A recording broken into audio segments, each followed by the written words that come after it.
Eu fui até as águas que saem de uma usina nuclear para entender como o urânio atrai tartarugas. E acabei percebendo que essa história começa no coração radioativo de uma usina. Eu estou falando da usina nuclear de Angra. E eu entrei exatamente nesse domo bem aqui. Aqui nesse domo de concreto eu encontrei o ambiente do reator. E como você pode ver, eu estou bem aqui e aqui embaixo está o reator. E se você retirar essas placas de concreto, nós encontramos o reator em si. E dentro do reator temos isso aqui, um conjunto de barras chamadas de elemento combustível. E cada um possui essas varetas. E dentro dessas varetas nós encontramos pilhas e pilhas de pastilhas de urânio. Pois é, nessas pilhas, ou melhor, nessas pastilhas, nós encontramos urânio enriquecido até 5%. O tipo de urânio certo para fissão nuclear. E a fissão nuclear é essencialmente partir o núcleo de um átomo. E vamos dizer que essa bola de massinha aqui é o núcleo de um átomo.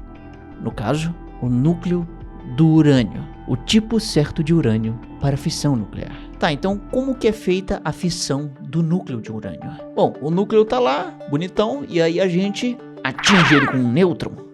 Esse aqui é um nêutron. E aí quando ele é acertado com um nêutron, uma coisa incrível acontece. Esse núcleo atômico é dividido em dois. E bom, o que pode ser esses dois produtos? Bom, isso pode variar. Esses produtos podem ser, por exemplo, o bário e o criptônio. Então veja bem. Temos aqui de um lado o urânio, usado em fissão nuclear, mais um nêutron que atinge o núcleo de urânio e, por sua vez, acaba gerando do outro lado dois produtos, o bário e o criptônio, mais alguns nêutrons. Agora, quantos nêutrons? Imagine que cada núcleo atômico desses aqui é feito de prótons e nêutrons. Vamos analisar, por exemplo, o urânio. Esse urânio aqui do tipo certo para a fissão nuclear é conhecido como urânio 235. E ele se chama 235 justamente porque o seu núcleo, que é cheio de nêutrons e prótons, possui exatamente 92 prótons mais 143 nêutrons. E 92 mais 143 é igual a 235. 235 núcleons. E bom, núcleo simplesmente é uma palavra que refere-se a algo que está no núcleo de um átomo. Ou seja, núcleo é apenas um próton ou um nêutron. Ok, maravilha. Então se a gente somar os núcleons desse urânio, 235 mais um nêutron que o atinge, então temos 236 núcleons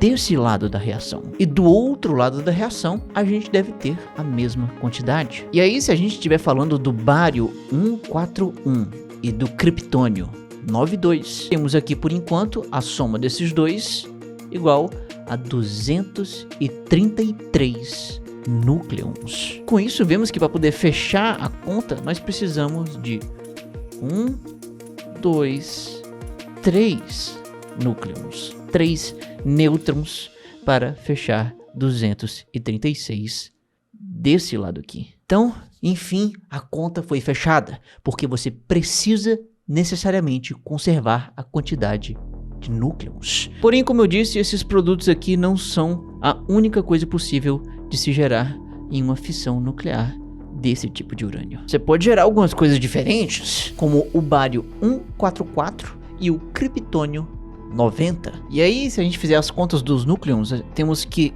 144 mais 90 vai dar 234. Então 234 para dar 236, vai faltar apenas 2 núcleos a mais. Por isso só precisamos de 2 nêutrons para fechar as contas nesse caso. E além disso, há uma chance de outros produtos serem formados, como é o caso do estrôncio, do césio, do iodo e do xenônio. Todos esses são elementos químicos possíveis de serem produzidos, com uma quantidade de núcleos própria. Alguns desses elementos produzidos podem vir junto com 2 nêutrons ou 3 nêutrons para poder fechar a conta. É impossível a gente saber quais produtos vão ser gerados e é impossível a gente saber quantos nêutrons vão sair dessa reação, mas a gente pode ter uma estimativa de uma média. O que eu quero dizer com isso é que se você tem um núcleo de um urânio 235 e acertar ele com um nêutron, a gente não sabe o que exatamente pode sair dessa reação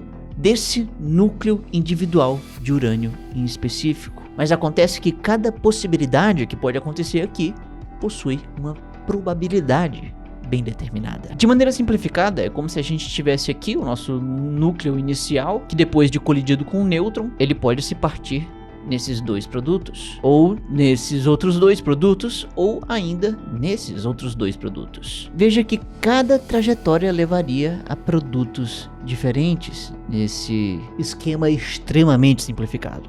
E aí podemos dizer que esse caminho tem uma probabilidade de 50% de acontecer. Esse aqui de 30%, esse outro de 20%. E digamos que aqui você tem a geração de 3 nêutrons e nesses outros 2 nêutrons. Ok, esse esquema aqui é muito mais simplificado do que a realidade, mas isso significa que pela instabilidade do núcleo de um átomo, é impossível saber qual caminho esse urânio específico vai tomar e quantos nêutrons ele vai gerar. Mas se a gente estiver falando de uma grande quantidade de núcleos de urânio, então, estatisticamente, sabemos muito bem o que esperar. Pela lei dos grandes números, sabemos que se você somar os nêutrons de todos os caminhos possíveis e fazer uma média ponderada pelas probabilidades de cada possibilidade, temos que um urânio desses produz 2 átomos, mas em média 2 nêutrons e meio.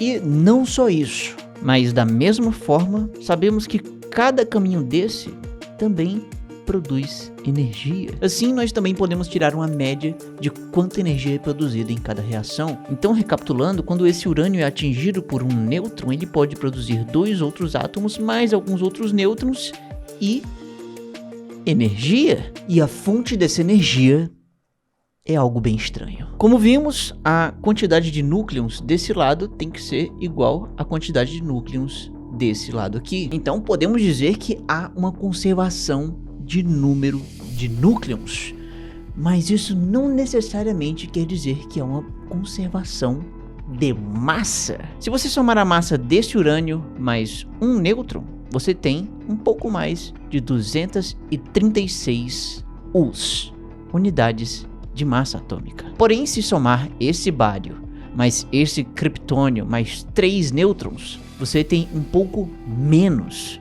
de 236 unidades. E isso dá uma diferença de um pouco mais de 0,1 unidade. Essa foi a massa perdida. Agora, o que explica esse sumiço? Bom, quando um próton ou um nêutron estão livres, sozinhos por aí, a massa deles é uma coisa.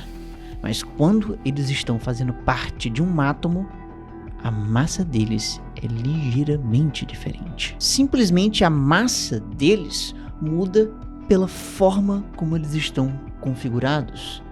Estão livres é uma coisa, estão junto com outros, a massa fica diferente. Então olha só que loucura isso aqui. Aqui desse lado temos a mesma quantidade de prótons e nêutrons, de núcleons, do que aqui desse outro lado. Porém, a maneira como os núcleos estão organizados aqui desse lado é diferente desse outro lado. E por isso a massa desse conjunto configurado assim é diferente da massa desse outro conjunto configurado dessa outra forma. Daqui para cá, uma parte da massa desapareceu. E adivinha só para onde ela foi? Ela virou energia. Porque massa e energia meio que são a mesma coisa e podem ser convertidas uma na outra. É isso que diz uma das equações mais famosas do mundo.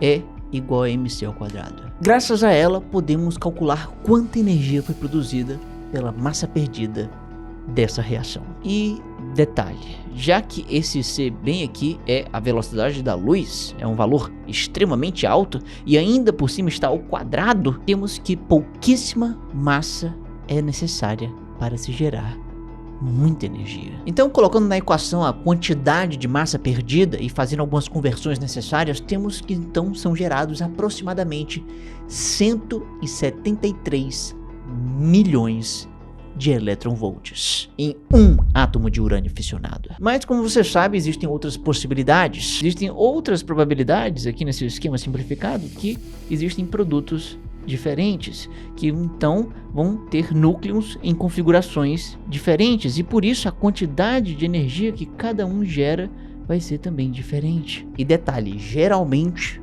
as massas são maiores do que esse exemplo de bário e criptônio.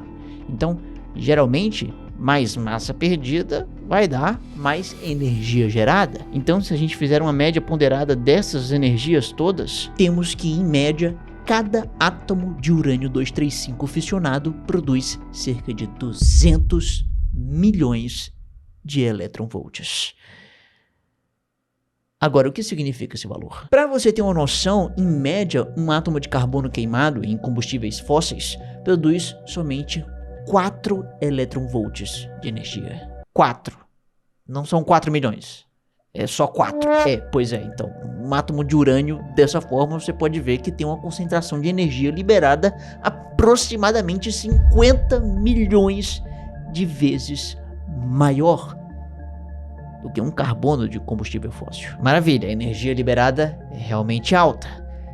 Mas qual é a forma dessa energia? Olha, quando a gente pensa em energia de fissão nuclear, geralmente a gente pensa em energia de radiação.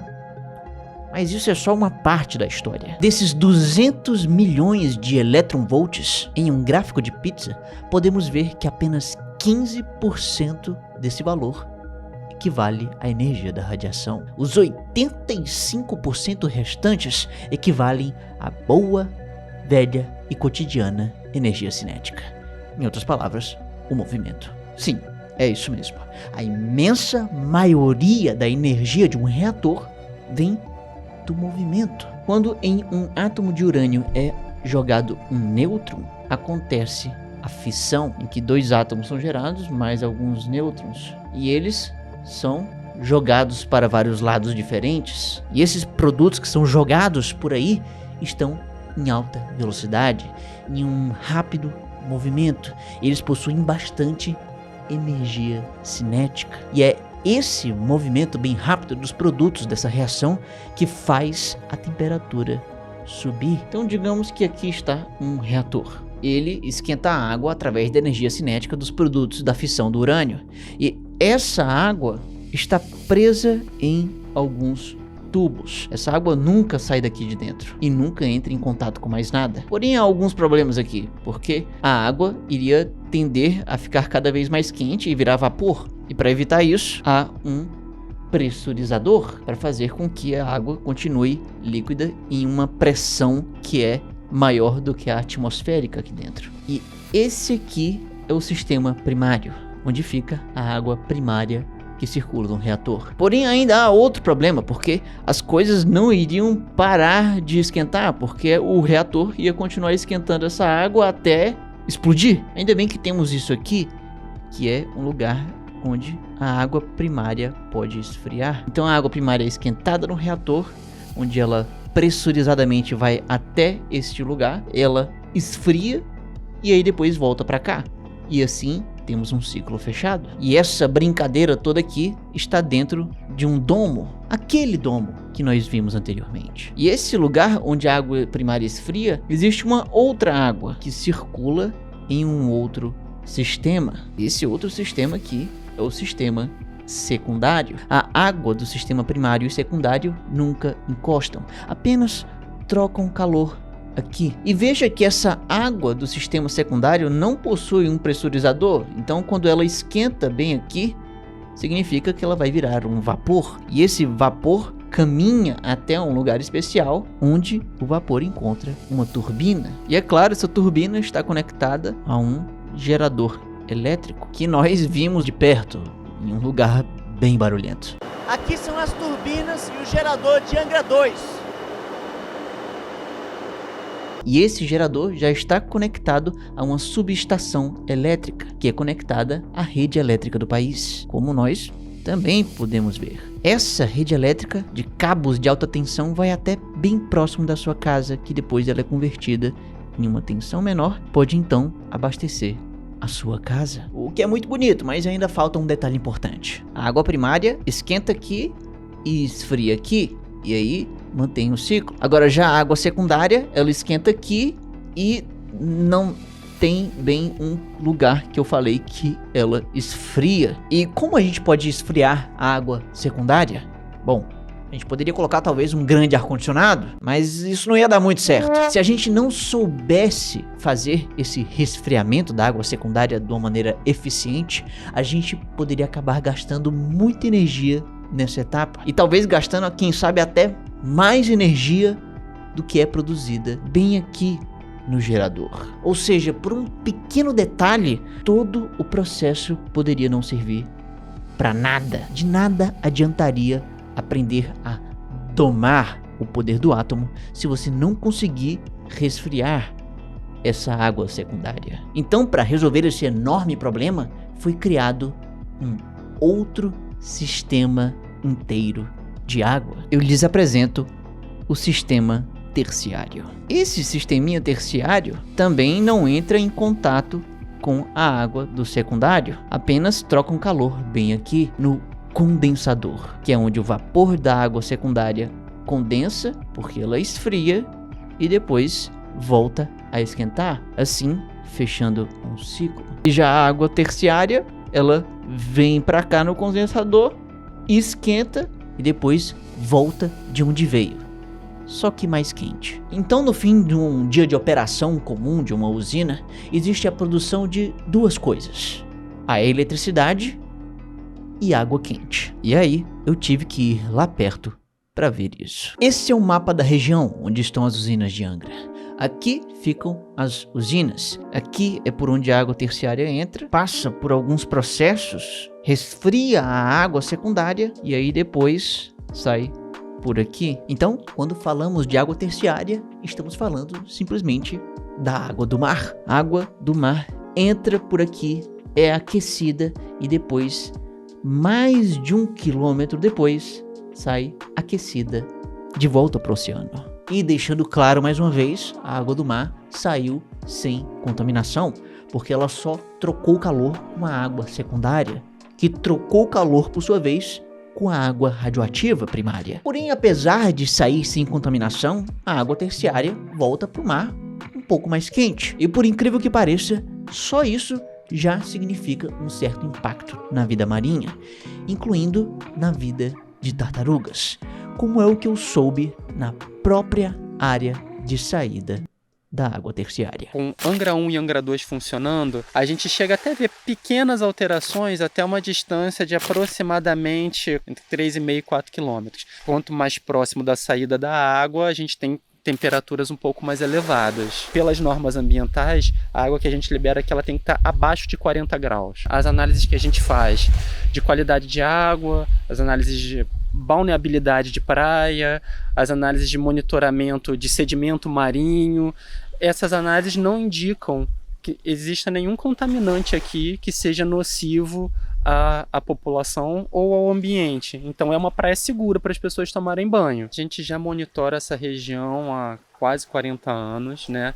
E pelo nosso monitoramento, a gente observa que esse impacto é maior nos organismos sésseis, né? Aqueles que ficam fixos nas rochas do costão rochoso. Provavelmente os organismos mais afetados por essa mudança de temperatura foi um determinado grupo de algas chamado de algas pardas. Esse grupo tem uma sensibilidade, de maneira geral, tem uma sensibilidade grande a variações de temperatura na água. O que a gente observava é que a gente tinha algo maior densidade e maior quantidade de espécies dessas algas sempre presente no passado, e com o passar do tempo, né, essa diversidade foi diminuindo. Tem algum animal, tartarugas, por exemplo, que elas preferem uma água mais quente?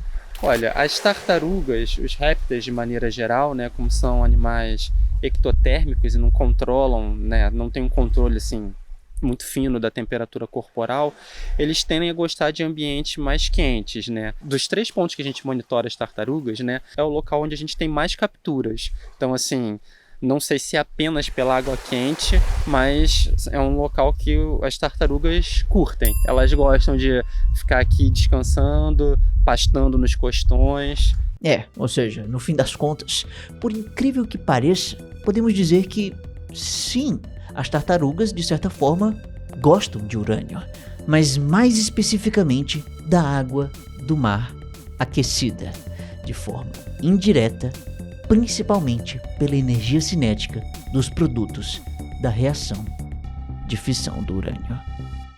E a fissão do urânio não era dominada por seres humanos quando aconteceu o primeiro funeral da humanidade. E para saber por que isso é tão controverso, basta clicar bem aqui no maior canal de ciência do Nordeste. E não esquece que tem lives toda semana, sendo que agora vamos mudar de horário, vai ser às 12 horas toda quarta-feira. Então me siga nas minhas redes sociais para também ver meus vídeos curtos e tchau!